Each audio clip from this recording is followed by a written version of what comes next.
Everybody Hates Rand is a Wheel of Time podcast that will contain spoilers for all 14 books. So if you're anti-spoiler, pause this, read all 14 books, and come back. We'll be here, waiting. Our title is a joke and is meant to be taken as such. In the context of this podcast, everybody refers to us and our cat. You are free to feel however you want about Rand, who is a fictional character. Don't DM us. The world is a mess, Dark One stretching out his hand. The dragon's reborn, the fire's been fanned, but everybody hates Rand. Everybody hates Rand. Everybody hates Rand. Okay, academia.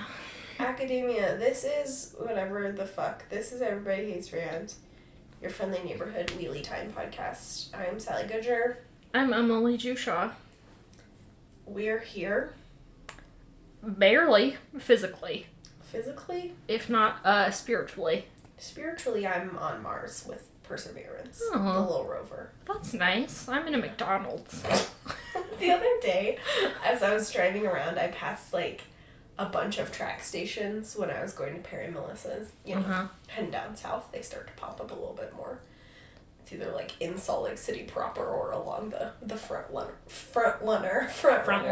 And I was remembering that time when I had to come pick you up from that McDonald's parking Every time lot. I pass the McDonald's, which I have to do sometimes to get, I think it's to Devin and Janet's house. Yeah.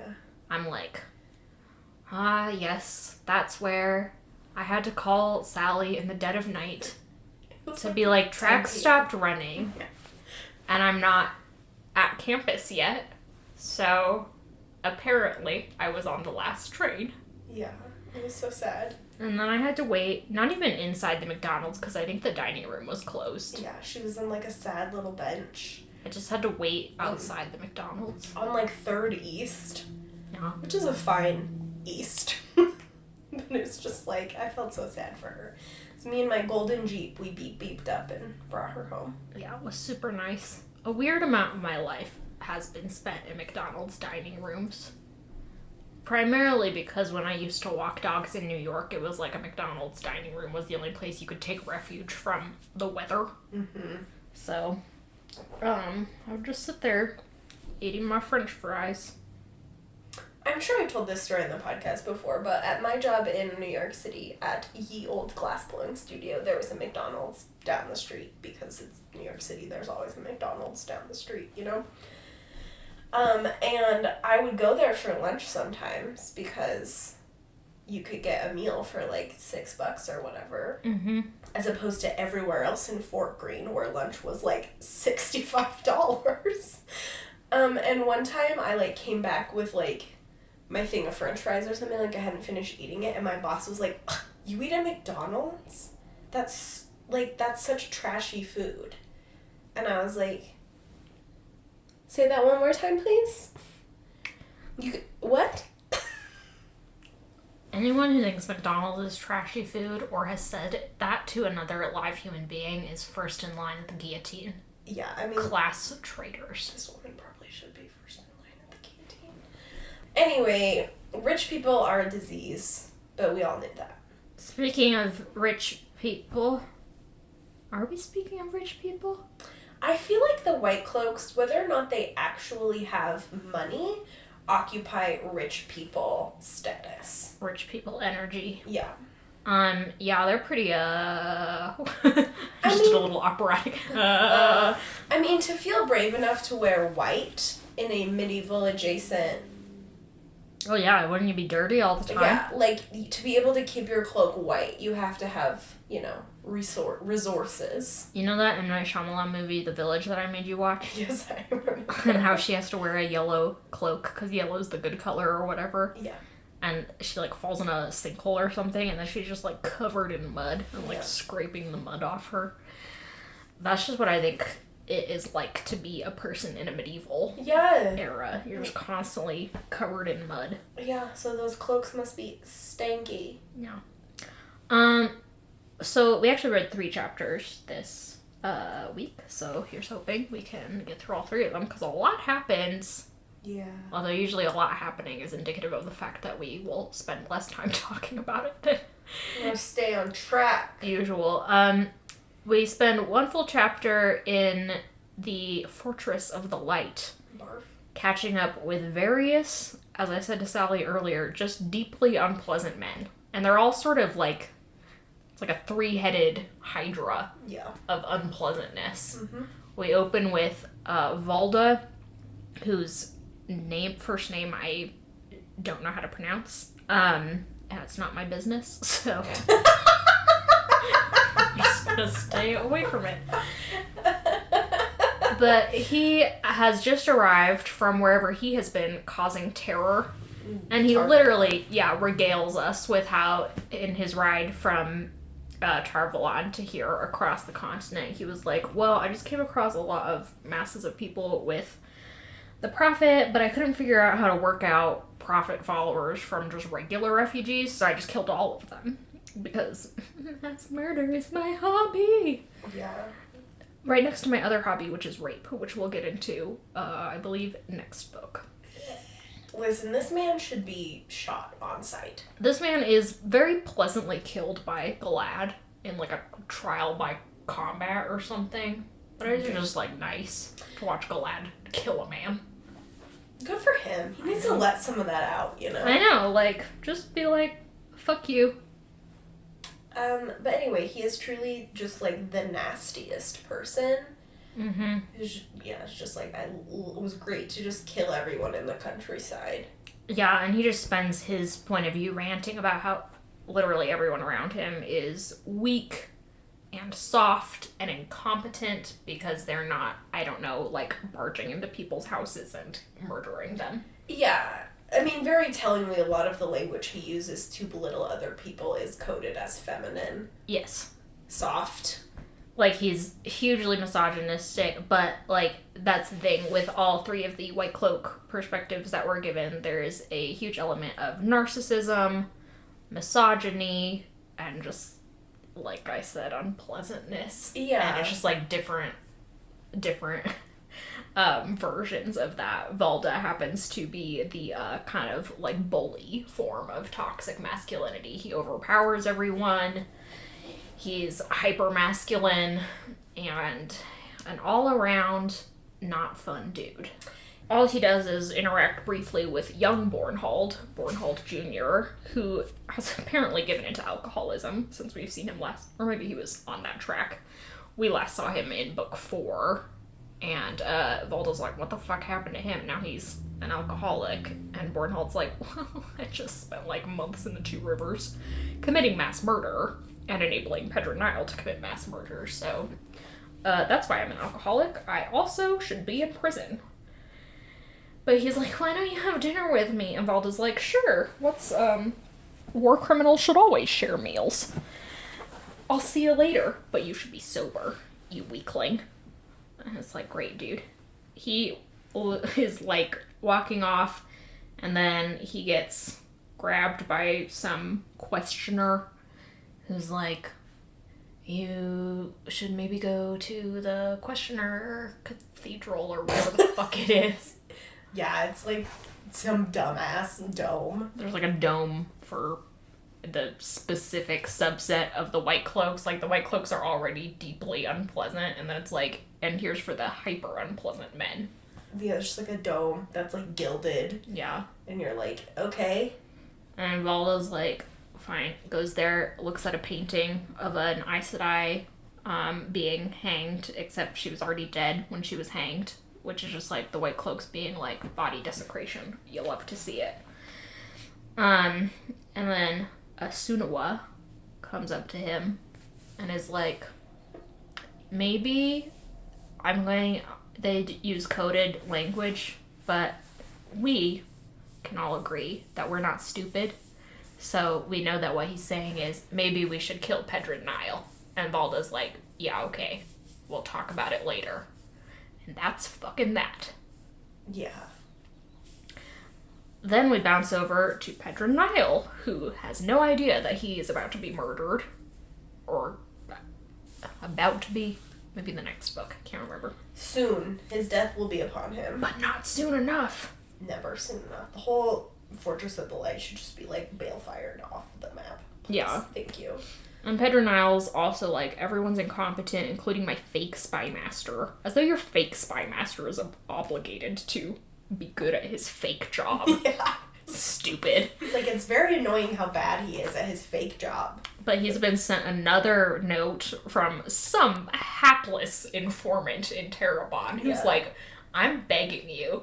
There's a bunch of crazy ass people here. They've got like freaky dragon monsters, giant cats or frogs or something. They're imperialist as fuck. Yeah. And coming from me, a white cloak informant, what a thing to say. Yeah. And they claim that they're just here, you know, for their manifest destiny. And, oh boy, you're so right. And Pedernale's like, you know, second time in as many months or whatever, it's beginning to be a little weird. So to Balwer, he's like, could you maybe get someone into Terabon? And Balwer's like, I mean, it could take me anywhere from 2 weeks to 3 months. And Niall's like, sure, go for it. Or something. But he's preoccupied with thinking about that, I guess. When we switch over to Morgause, who is getting ready with her people to escape that night with Peter the Dark Friend.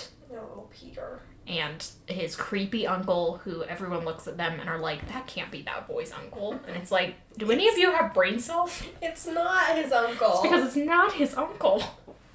Peter Pater, little man, the Piper lad, is like... Peter keeps muttering about his how he's failure. repaying a debt. Yeah, he's like, I'll finally be free of my failure. And it's like, even if that was that boy's uncle, there is some major abuse going on in that He's house. like saying, my precious. And Morgause is like, this seems fine. This is totally normal, right? All teenage boys act like this. Yeah? Sure. Ridiculous. Anyway, some white cloak, again a questioner, comes to get her and is like, I'm here to take you to see Pedernale. And she's like, fine. Goes with him, and they cross this courtyard where they happen to see a hanging of quote-unquote dark friends, including actual dark friends, Peter and his uncle, which just goes to show you that, like, rule of multiplicity. If you hang enough people, eventually you will catch some dark friends. Yeah, there's seriously like 30 or 40 people being hanged. It's like that scene in Pirates of the Caribbean 3, where they're singing the song. They have to... Okay, never mind. But Morgause assumes that this is all has been put on as a show for her, that her, escape attempt has been discovered, and that they're just suddenly being like, see, you can't escape us.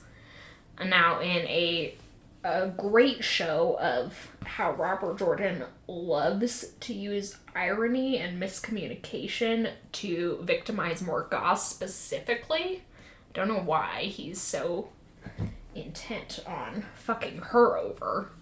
But this was actually just completely coincidental. Yeah. They knew nothing about her supposed escape attempt. They just literally happened to catch some dark friends for once. Yeah.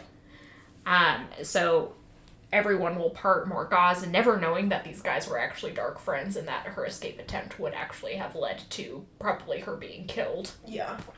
And the White Cloaks never knowing that Morgause almost escaped. It's fucking Tom and Jerry up in here. No, literally. But Morgause gets to Pedernale's office, and because she gets to Pedernale's office, and she offers a lot of like rationale here that does not actually make a lot of rational sense.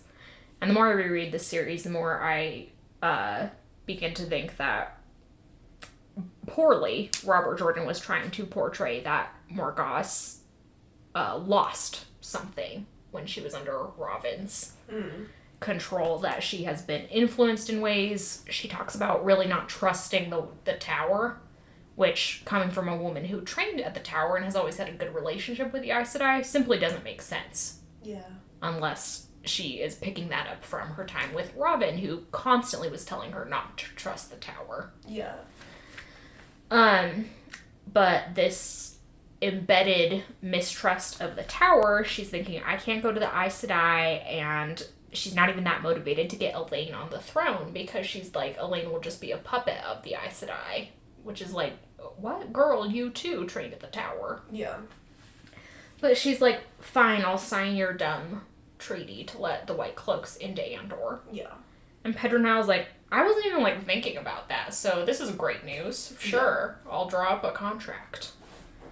And then she's like, do you want to play fantasy chess? And he's like, yeah, sure. And she's like, oh, dunk, I'll have to pretend to lose, because men are so sensitive.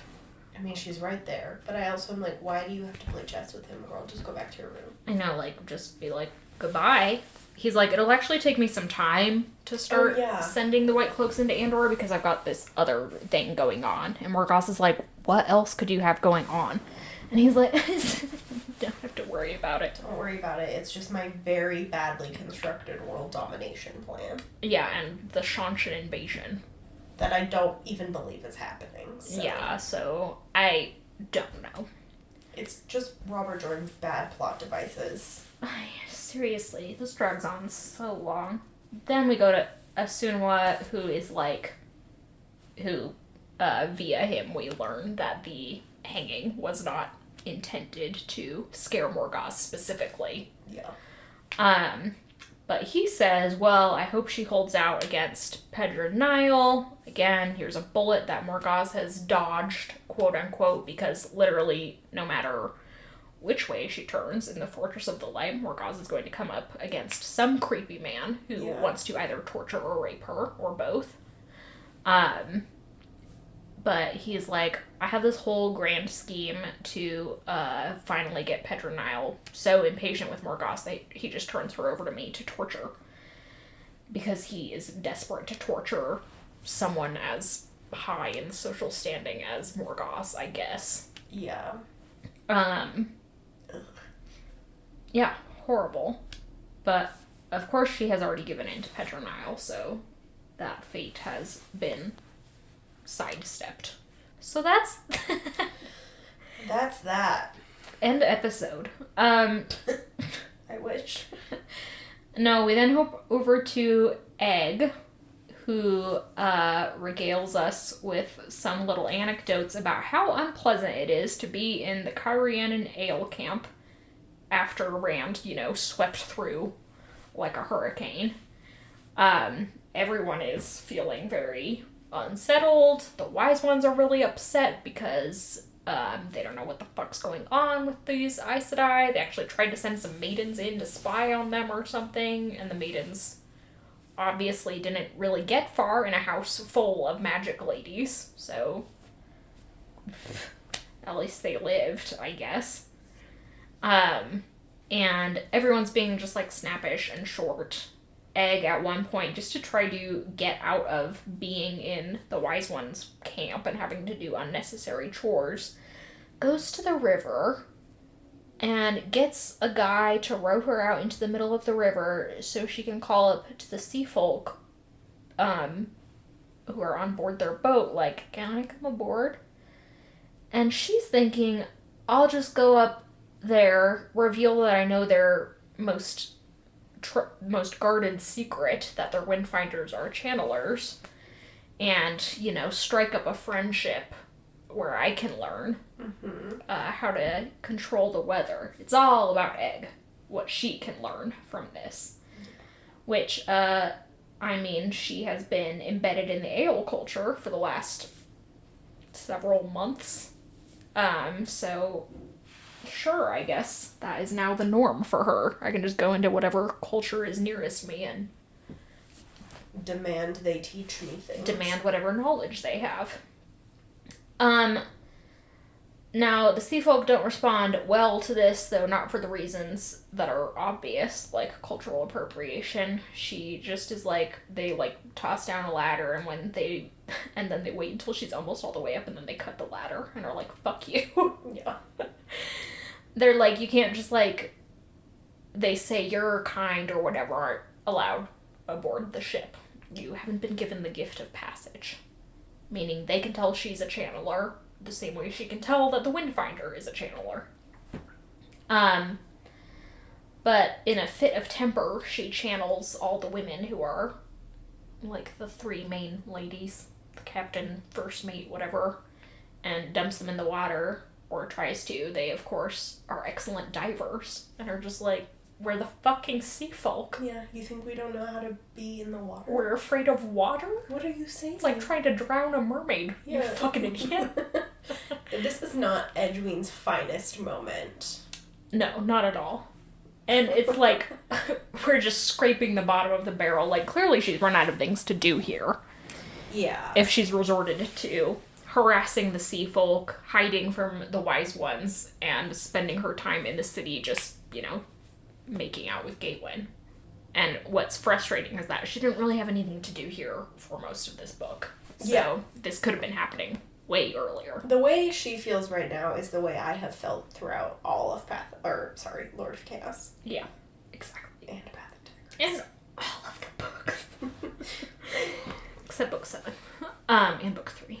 So, that night, Egg finally gets to make her, it's not a debut, her reappearance.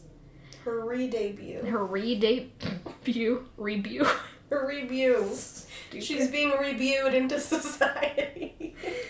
She gets to go back to Teleron Riyadh and meet with the Aes Sedai. It only occurs to her, like, in the last 30 seconds, oh fuck, the Aes Sedai might reveal that I am not actually an Aes Sedai. Stupid. But she's like, well, can't do anything about it now. Heads in, chats with Amis and Bear, who are already there. And then the Aes Sedai, the main 6 from Salidar, plus Swan, arrive and are like, immediately do this like formal thing instructing Egg to come back to the tower. And she's like, okay, but it'll take me a couple months probably. I don't know quite where Salidar is, but I know it's way far away. Yeah. And they're like, well, we were thinking that you could just, you know, use Teleron Riyadh to get here faster. And Egg's like, and the wise ones immediately are like, that's bad. It's not something you're supposed to do. And the Aes Sedai are like, well, you've never done it yourself, so how could you know? Which is the most hilarious logic.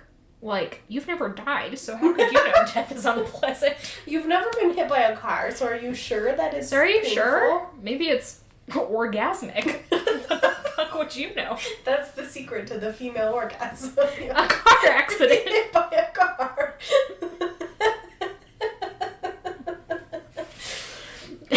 Stupid.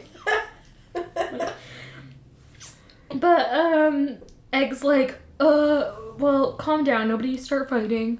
Moms, don't fight with my Please other don't moms. fight. I actually think I know how to do it, so yeah, I'll just do that. But I really don't know where Salidar is. And Swan provides a helpful, like, virtual map. Like, fucking whips out Google Maps. Yeah. And is like, here's what you do. Also perfectly for Rand, who, unbeknownst to the ladies, is just lurking in the shadows. He's like, oh, how helpful, a fucking map. Thank you. Thank you so much. I'm going to use this for the dumbest plot in the whole series, maybe. Yeah. They're like, okay, goodbye. And she's like, okay, I'll see you later. And they all go back to their bodies, and Egg's like, I guess I'll start packing. Yeah. Meanwhile, Rand is like, Got a flashlight under his chin. He's like, how coincidental. I just sometimes come to gaze at my handiwork, to gaze at my sword. Sometimes at night, I feel the need to gaze at my sword. To look at my sword. It's very, Freudian, as it were. It's deeply erotic. Now I just have this image of Rand standing in the fucking Dreamstone of Tyr jerking off furiously while staring at Calendar. Yeah. Which is so horrifying. It's who he is, though. Although, I don't think Rand would ever allow himself to jerk off. You're right. It would be like that. That's why he's just staring. It's an internal jerking off. Yeah. Exactly. It's a philosophical jerking off, as it were. the highest form, actually. Philosophical jerking off is actually what Robert Jordan and Brandon Sanderson did just all over this series. Disgusting.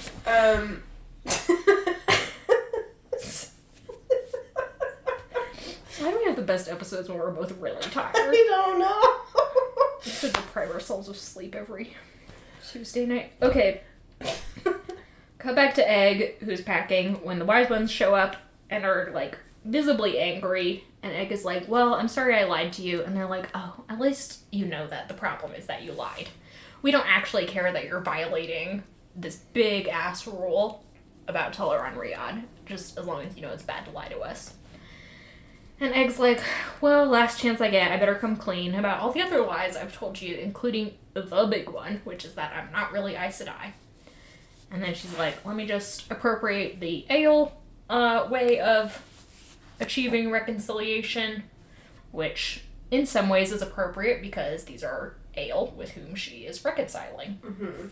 But she's like, so I have two. Then, sort of, luckily, but we do also have to see, don't worry, we will cut back to the torture porn of Egg, naked, crying, very upset as she is hit with a belt repeatedly. But we skip over the bulk of that in favor of switching over to Matt, who is playing Snakes and Foxes with Oliver on the floor of his tent. Jared just has the funniest line where he's like, you're becoming such a good father. Jared walks in and Matt's like, if you ever tell anyone about this, I will kill you. And Jared's like, why would I ever tell anyone what a good father you're becoming? Yeah. Like, what a lad. He looks just like you. Yeah. And Matt's like, I hate you. I'll kill you. Yeah, but the snakes and, I almost said snakes and ladders. The snakes and foxes thing is, it's obviously supposed to be charming because he's playing a board game with a little lad, but it's also like Oliver recites the catechism, I guess. Yeah, Oliver makes, it's all very, foreshadowing. And I am intrigued by the lovely idea of Matt playing this children's game that will later come back and haunt us as a very real life, with very real stakes, quote-unquote game. No, it's fascinating. It's delightful. And the, creepy children's rhyme of courage to strengthen, fire to blind, music to dazzle, iron to bind. Music to dazzle. Music to dazzle. And Matt's like, that's kind of ringing a bell, forgetting the fact, which, I don't know, he has a weird memory, so I guess we can excuse him, forgetting the fact that both the Aelfin and the Eelfin were like, do you have music? Or iron? Or fire? And he's like, why the fuck? Yeah, let me pull out my On-Fire Iron Flute and just play a little song. And Matt's like, sure do, all three right here, baby. Just been in my bag of holding all this time. I thought it was weird that I picked this up in the magic marketplace. Yeah, I thought it was odd that I specifically had to buy this item. The DM wouldn't let me. The DM was like, are you sure? You sure you don't want to buy that one? You sure you don't want it? Half off. It's free, just take it. Just take it. Stash it. It'll come in handy later, I promise. Yeah, so it's very charming, and it's also very interesting the way that the existence of the Eelfin and the Aelfin has been warped into this children's game. Yeah, even the little sign that, like Oliver makes the fucking sign of the cross, triangle with a wavy line through it, which, is an upside-down triangle to mimic a fox's head. Mm-hmm. And the wavy line for the snakes is the exact same, symbol that Tom, I think, draws on the tower to open a door into the Tower of Genji. And yeah, it's just a really interesting example and, an appropriately creepy example. You think of all those horror movie trailers where you've got some creepy child singing a nursery rhyme. Yeah. Of how myth and legend persist into real-world culture, I guess. Yeah, it's very a ring around the rosy kind of vibe. Yeah, a ring around the rosies is actually about the plague or whatever. Yeah, whatever. About the Black Plague, and you keep flowers in your pockets so you don't smell like death. It's Like, excuse me? Yeah, that's fun. I wish we'd found a way to not involve Oliver in the actual children's game, but, I guess Robert Jordan could figure out a way to do it without involving an actual child character. Yeah, and I mean, the image of Matt, 21-year-old, bisexual, Icon. general disaster, Sweaty. playing Monopoly with this 8-year-old boy that he's adopted is very charming. I just personally have my own feelings against Oliver's need to exist. I think Oliver served enough of a function in this book and the next book. I think he could have bowed out, though, after book 8 or 9. Like, it would also be very funny if it was just, like, Matt and Talmonies playing snakes and foxes. Yeah, if Talmonies was just like, I'm just obsessed with this children. No, actually, that would be deeply creepy. Matt would be like, okay, we have to have a conversation. Gross. But yeah, Daryd comes in and is like, oh, the Dragon Reborn's here to see you. And Matt's like, ugh. It's like, God damn it. Oliver, go to bed. So Oliver leaves, but of course just sneaks around the back of the tent to eavesdrop. Yeah.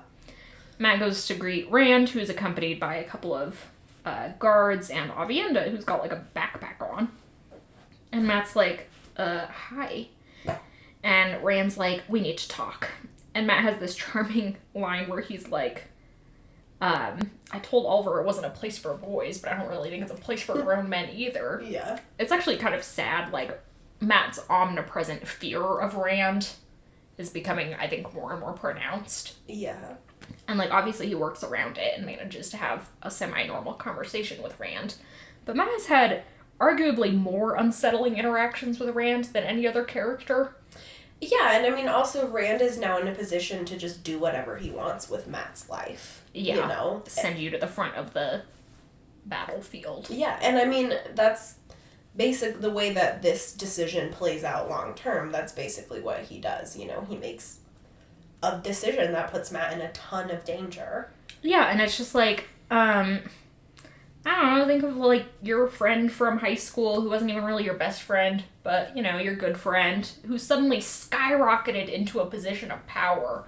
Suddenly they're the president of the United States, and you're still sort of friends, but, like, how do you get over that in your relationship? Yeah. Also, they have magic powers and could kill you by looking at you. Yeah, also they, like, need a lot of therapy. Yeah. And they refuse to admit that. Yeah, it's just, like, a really bad position for Matt to be in and for Perrin to be in, as he will be a few chapters from now. So, as much as I don't like the fact that the latter half of the series goes out of its way to keep all of its main characters apart, I am, like, privately glad that Matt and Perrin don't have to be in the same room as Rand for most of this. Yeah. Because, boy, is he a mess. And he's violent toward them more than he is toward anyone else. Yeah. But Matt's like, what's the deal? We're gonna be in Ilion pretty soon, like, according to plan. And Matt's like, Rand's like, well, actually, there's a new plan, which is that I need you to go to Salidar and get Elaine. And Matt's like, what? Literally. Matt's like, excuse me? Couldn't you just, like, go pop in and get her? And Rand's like, no, I need you to go and take your entire army with you. And Matt's like, why? And Rand's like, well, it's just, like, a ton of Aes Sedai in there. Matt, terrified of witchcraft, is like, thank you. It's like if my best friend, who's now the president, was like, I'm sending you into this pit of spiders. I'd be like, great. Yeah. Thanks. But Matt is making the, like, asking the appropriate questions. Why do I have to do this specifically? And Rand is not really giving satisfactory answers. It is clear why Rand himself doesn't want to do it, because he is also leery of large groups of Aes Sedai. It's not a great position for him to put himself in, but he could easily say, I'm going to send Bashir, or someone else who has a lot of titles and is, like, clearly one of my allies. Yeah, send Dyelin. Yeah. She's begging to not have to be Queen of Andor. Just, like, send a small coterie, Yeah. You open a gateway, you send them in. Aes Sedai aren't gonna hurt random nobility. Yeah. They'd be like, hey, we're here as, like, representatives of the Dragon Reborn, and we need to get Elaine back to Andor. I mean, obviously the Aes Sedai might refuse, and that's a problem, but, like, how does Rand know that Mat will do any better? Yeah, like, Rand is like, you need to bring your whole army, it will intimidate them, I need to, like, show some power here, but they should be on our side, don't worry about that. Yeah, he's like, and once you get Elaine, I want you to, like, travel back country all the way back to Andor rather than me, like, opening a gateway for you to just get there. I want you to travel the whole way and just, like, pick up any Dragonsworn who you come in contact with. So that'll just, like, bulk up my army, and that'll just, like, kill two birds with one stone. And Matt's like, this is insane. Yeah.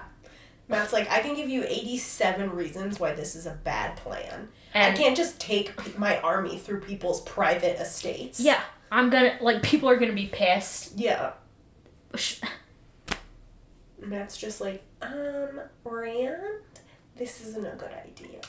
It's like an example of Rand trying to use plot armor as an actual mechanic without expressly stating that that's what he's doing. Yeah. Like, if Rand came in here and was like, I need Elaine, I need this and this and this, you're Taviran, maybe you'll get it done, I would at least be like, okay, it's not great, but it makes more sense than his litany of reasons. Yeah, like, at least we're leaning into the ridiculous mechanic the books have set up for us. Yeah. But Matt's like, this is gonna go horribly wrong. And Matt doesn't even know how badly it's gonna go horribly wrong. Like, it's hard to read this section and not know that this whole thing is going to end with Matt in Abu Dar alone, with his fucking leg broken, during a Shantian invasion, held captive by his rapist. Like, yikes.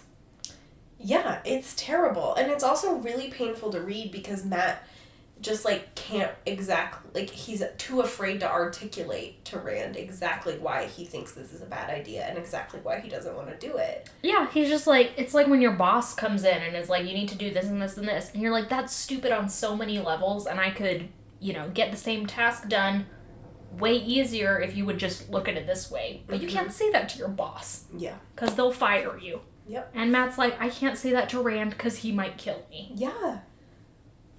God. So, Matt is not a perfect character, but pray for him.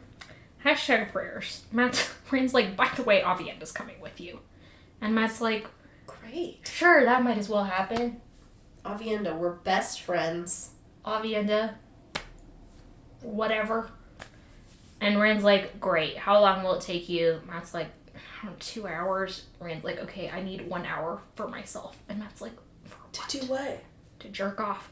To go stand in front of your sword and jerk off? To go stare at Avienda from 100 feet away, longingly. No, what he really needs to do is learn the ground so he can travel. That's like a mechanic of traveling. But, come on. Explain that, why don't you? Yeah. That's just like, what are you doing for an hour? I'm just gonna go walk around the woods by myself. Okay. God, Rand must be so difficult to be around. Like, I hate Rand. Everybody knows that. But, like, if I knew this person in real life who was like, you have to go do this insane thing. Here's my kind of girlfriend, kind of ex-girlfriend. I'm gonna go walk around the woods by myself for an hour. I'd be like, what?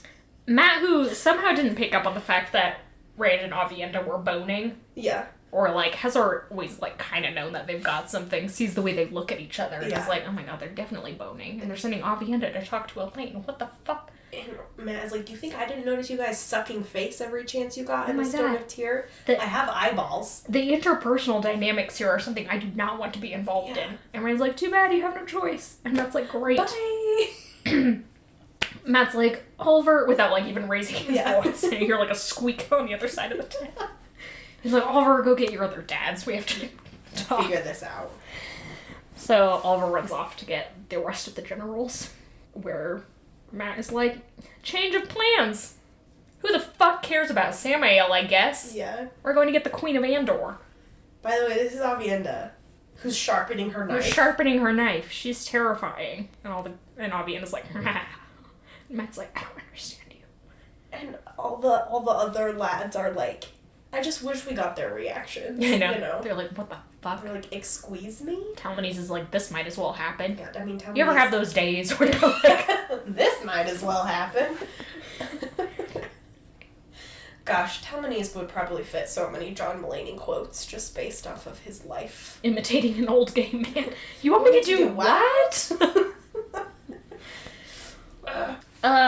We then cut back to Edwene as she is, again, naked, crying, just, finishing up some corporal punishment. But she's like, is it over? And all Ale are like, yeah, it's over. Whatever. They're like, you're Ale in your heart. And Egg's like, great, I'm the last of the Mohicans. Like, come on. Yeah, there's definitely some coding there. Yeah, that I just, like, don't love. Well, I just read Roxanne Dunbar Ortiz's Indigenous Peoples History of the United States, which doesn't delve too deep into that, but articulated it in a way that's like the white savior narrative as it applies specifically to Indigenous North American narratives is that it's like a white person becoming nativized. And so there's this really what Americans view as natural and pleasant progression in which the races just like mingle and the actual native peoples all just die off, but their culture is left in the hands of white people to dispense with as they wish. And I'm sure the white people will, quote unquote, handle it better. The culture, I mean. Give shit back, American museums. Give shit back to Indigenous people. Give shit back American museums. Give shit back British museums. Give shit back museums. Museums. You don't need them. Just give them back. Dipshits. Yeah, no, that's a very good point. I've never really been able to articulate why Egg's experience with the ale is so grating sometimes.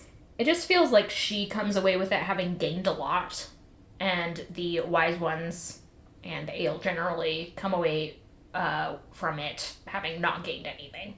Yeah. Like, sure, they have an ally, I guess you would say, in Egg, who's about to be the most powerful Aes Sedai in the land, but Egg pretty ruthlessly, as the series goes on, exploits that relationship for her own ends. So great. It's not like, you know, a relationship between equals. I just wish the ale didn't get shit on so much all the time. What did they do to deserve this? They're coded as Indigenous peoples, Oh, so you're right. Damn it. that's Fuck. Robert Jordan doesn't like them. Fuck. So, having finished her torture sesh, Egg's like, okay, I have to go. And the Resins are like, great, love you. If it doesn't work out, come back and we will get you married off. And she's like, okay, it's nice to have a backup plan. I'm like, that's your backup plan? You will either become a super powerful magic person who has a hand in geopolitical affairs, or you will get married? And be a super magic person, but just for the ale. Yeah. I mean, yeah, that's true. Being a wise one isn't, like, a bad option. No, it's pretty cool. Yeah, arguably better than being an Aes Sedai. Yeah, You don't have to seriously. do all the crazy shit. You're generally less of an asshole. Oh, I forgot to mention that Savannah and some of the other yeah, Shadow wise Marv. ones are also in town, indicative of the fact that they are traveling with the Aes Sedai entourage. But anyway. So, we leave off with Egg about to depart for Salidar via unusual methods. Matt also about to depart for Salidar. Rand is depositing him several days away, so they'll kind of intersect there. So, at least finally, things are about to happen in Salidar, which we have not been able to say for the 500 to 600 pages prior. Lord Almighty. And that's that. Okay. Thanks everyone for listening. Thanks to Luna Mackenzie for our theme song. Thank you to our supporters on Patreon and our followers on various social media outlets. We'll have a new installation of In an Hour or Less. I guess by the time you hear this, Emily's going to be talking to us about epics, which will be very exciting. And as always, you can read along on Patreon as I suffer through The Path of Daggers. Here's finished I it. just finished it. Not the blog. I finished it on Sally's timeline, but the blog timeline is still going for another 2 months. Very exciting. You can enjoy that, and you can always play with us on social media. Play with me. Play with me. Alright, do you have a sign off? Yeah, this is very petty, and I'm sorry in advance. But I'm not a person who really, gets acne, and I don't say that to be I'm that person who gets acne. Of all the other bodily problems, I have literally all of them. But I've been breaking out a lot recently, and I have this, little series, Orion's belt over here on my face. That's just, 3 little pimples in a row, and it's making me insane. They're also really itchy. They might not even be pimples. They might be hives. So anyway, I'm annoyed. I had a zit on my face, and my nephew said, "What is that?" God. Jack. And I was like, "It's an owie. Don't touch it." And he said, "All right." And you're like... Suspiciously. It's that seems a little unsettling. All right, everyone. Have a good week. Goodbye. Bye. We love you.